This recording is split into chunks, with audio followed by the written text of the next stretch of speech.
Hello दोस्तों, स्वागत है आप सभी का एक नए एनएफओ के प्रेजेंटेशन के रिव्यू में। और जिस एनएफओ की हम बात कर रहे हैं वो है बड़ौदा बीएनबी परिवार का gold ETF fund of fund. तो ये एनएफओ लॉन्च हो रहा है 4 अगस्त 2025 को और एनएफओ की क्लोजर डेट है 14 अगस्त 2025। तो वीडियो शुरू करने से पहले आप सभी लोगों से रिक्वेस्ट करूंगा कि अगर अभी तक आपने चैनल को सब्सक्राइब नहीं किया है, प्लीज चैनल को सब्सक्राइब कर लें, बेल आइकन दबाना ना भूलें। नीचे दिए गए लिंक्स में से टेलीग्राम ग्रुप जरूर ज्वाइन कीजिएगा, क्योंकि वहां पे मिलते रहेगी आपको सबसे पहले अपडेट। और सबसे इंपॉर्टेंट चीज है disclaimer, mutual fund investments are subject to market risk, read all screen related documents carefully. तो चलिए जानते हैं इस पर्टिकुलर एनएफओ के बारे में।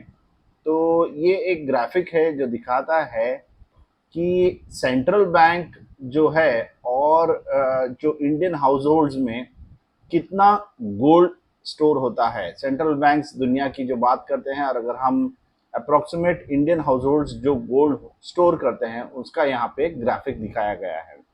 तो अगर ये जो भी वैल्यूज है ये टन्स में है, यानी 1000 किलो। तो यूनाइटेड स्टेट्स की बात करें तो ये सबसे ज्यादा स्टोर वैल्यू रखता है, which is 8000, followed by Germany, Italy और इंडिया के करीब 880 in terms of the central bank की होल्डिंग। लेकिन इंडियन हाउस होल्ड्स को एस्टिमेट किया गया है करीब 25,000 टन गोल्ड का स्टोर वैल्यू रखने का, जो कि more than top 10 countries combined है। यानी सब कंट्रीज जो टॉप 10 है इनको कंबाइन भी करें तो जो स्टोर वैल्यू जो इंडियन हाउस होल्ड्स के पास है वो माना जाता है कि इस 10 कंट्री के जो टोटल सेंट्रल बैंक की होल्डिंग है उससे भी ज्यादा है। और जो इंडिया की गोल्ड और ज्वेलरी की डिमांड है एनुअली, अब देखें 2010 से 2024 तक, ये जो है गोल्ड में जो देखें तो वर्ल्ड गोल्ड डिमांड है, और जो सिल्वर लाइन है ये जो है इंडिया की डिमांड है, और ये कंजम्पशन टन्स में है। तो यहाँ भी अगर आप देखें तो लगभग लगभग अगर ये 2013 से 15 साल ये एक्सक्लूड करें तो जो इंडिया का गोल्ड का कंजम्पशन और ज्वेलरी कंजम्पशन का पैटर्न है वो ऑलमोस्ट हमेशा दुनिया की गोल्ड कंजम्पशन से ज्यादा रहा है। तो गोल्ड में आप इन्वेस्ट कर सकते हैं यहाँ पे म्यूचुअल फंड में via gold ETF, via gold fund of funds, और invest directly in physical gold and related instruments. तो इसकी प्यूरिटी जो रहती है वो 1 kg बार 99.5% प्यूरिटी। आपको ईज ऑफ ट्रांजेक्शन मिलता है क्योंकि यूनिट्स आपको डीमेट फॉर्म में मिलते हैं ईटीएफ में, या फिर एक पूल अकाउंट रहता है फंड ऑफ फंड, जो एक फंड दूसरे फंड में इन्वेस्ट करता है। ट्रांसपेरेंट एंड फेयर प्राइसिंग, क्योंकि आपके जो एनएवीज है वो पब्लिकली अवेलेबल है और इसका प्राइसिंग जो है वो पूरा ट्रांसपेरेंट है। फंड ऑफ फंड जो है इनमें अपना जो इन्वेस्टर्स को फैसिलिटीज, सिस्टमैटिक ट्रांसफर की और सिस्टमैटिक इन्वेस्टमेंट प्लान्स की फैसिलिटी देता है।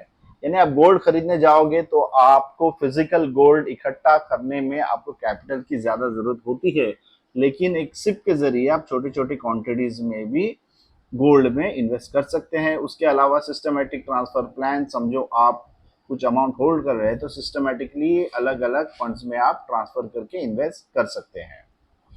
तो गोल्ड इन तमाम चीजों के अलावा एक बहुत ही अच्छा हेज रहा है इन्फ्लेशन के अगेंस्ट। और ये ग्राफिक यहाँ पे दिखाई दे रही है gold versus inflation in terms of USD and in terms of INR.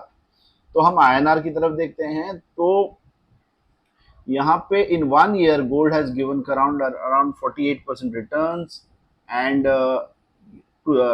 3 years में around 26, last 3 years, last 5 years around 17%, last 7 years around 19, और अगर पिछले 10 साल बाद की बात करें इट इज अराउंड 14% वीज ऑफ इन्फ्लेशन। जो आईएनआर में बात करें 2% 4%।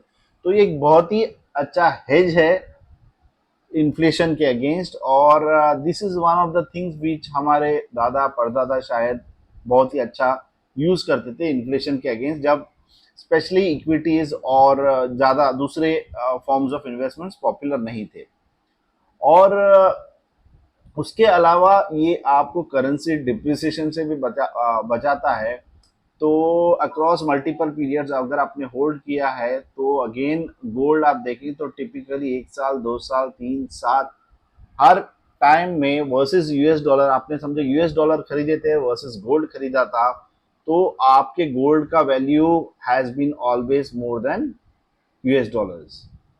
तो when everything correlates gold separates, तो बाकी सब चीजें जो इक्विटी डेट समझो मार्केट के उतार चढ़ाव के बेस पे समझो एक पैटर्न फॉलो करती है, तो गोल्ड उससे हटके चलता है।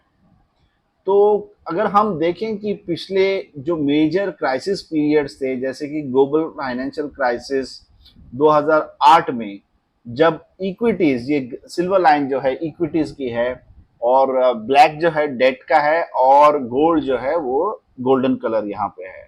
तो ग्लोबल फाइनेंशियल जब क्राइसिस आया था तो इक्विटीज -51% चली, तो गोल्ड ने करीब 25% पॉजिटिव रिटर्न्स दिए। Debt portion has been consistent with around 10 5 6 7%। फिर जब यूएस डेट की क्राइसिस आई 2011 में, इक्विटीज ने करीब -18% रिटर्न्स दिए, तो गोल्ड ने 27%। फिर जो यूरोपियन डेट क्राइसिस आया 2010 से 2012 तक, तो इक्विटी ने 6% रिटर्न जनरेट किए लेकिन गोल्ड ने 20%। कोविड का पैंडेमिक जब आया तो 8% इक्विटीज जो है फेब जून का पीरियड की बात करें नेगेटिव गई, तो gold has given around 15% positive this thing. और अगर रिसेंट हम यूएस टैरिफ वॉर की बात करें तो अगर इक्विटी ने 6% रिटर्न जनरेट किया है, तो ये नवंबर 24 ऑनवर्ड्स है, तो गोल्ड ने आपको 27% रिटर्न दिए हैं। तो एक बहुत ही अच्छा हेज है अगेंस्ट इन्फ्लेशन। ये आपको जो करेंसी डेप्रिसिएशन से बचाता है और आप देख सकते हैं कि ओवरऑल रिटर्न्स भी बहुत अच्छे इसके हैं। तो यहाँ पे हम परफॉर्मेंस का चेक करते हैं गोल्ड वर्सेस इक्विटी सीएजीआर का। तो अगर आप देखें लास्ट एक साल में इक्विटी ने करीब 8% रिटर्न दिया है, तो गोल्ड ने 48। 3 ईयर्स में अगर ये 19% है इक्विटी तो ये 20%। तो और लार्जर पीरियड्स में करीब गोल्ड और इक्विटी के रिटर्न्स लगभग लगभग सेम रहे हैं। वही हम वोलेटिलिटी की बात करें तो जो ब्लैक है इक्विटी है और गोल्ड जो है गोल्डन में है। तो आप देखें तो तमाम पीरियड्स में 1 2 3 5 7 10 12 और 25 साल में भी इक्विटी की जाहिर सी बात है वोलेटिलिटी हमेशा ज्यादा रही है कंपेयर टू गोल्ड। तो बात करते हैं अब हम return to risk ratio equity और गोल्ड की। तो क्योंकि आपकी इक्विटी की वॉलेटिलिटी ज्यादा है तो आपको रिस्क टू रिवॉर्ड रेशियो जो है, अगेन गोल्ड वर्सेस इक्विटी की बात करें तो गोल्ड ने ऑलमोस्ट आउट परफॉर्म किया है रिस्क टू रिवॉर्ड रेशियो में in all this particular years. इसी वजह से आपको बड़ौदा बीएनबी परिपास लेके आया है gold ETF fund of fund. NFO की लॉन्च डेट वगैरह हम ऑलरेडी बात कर चुके हैं। और इसके फंड मैनेजर की अगर बात करें तो यह गुरविंदर सिंह वासन और फिर यहाँ पे है माधव व्यास और स्वप्ना शेलार। तो ये तीनों मिलके ये पर्टिकुलर फंड को मैनेज करेंगे। इस पर्टिकुलर फंड में इन्वेस्ट करने के लिए आपको एनएफओ में पीरियड में 1000 जो है इसका मिनिमम इन्वेस्टमेंट अमाउंट रहेगा। स्कीम में इन्वेस्ट करने के लिए स्क्रीन पे दिए नंबर पर आप मुझे कांटेक्ट कर सकते हैं या फिर कमेंट सेक्शन में इन्वेस्ट लिख सकते हैं। अगर आप रिस्कोमीटर की बात करें तो रिस्कोमीटर में भी ये हाई रिस्क कैटेगरी में आपको आता है।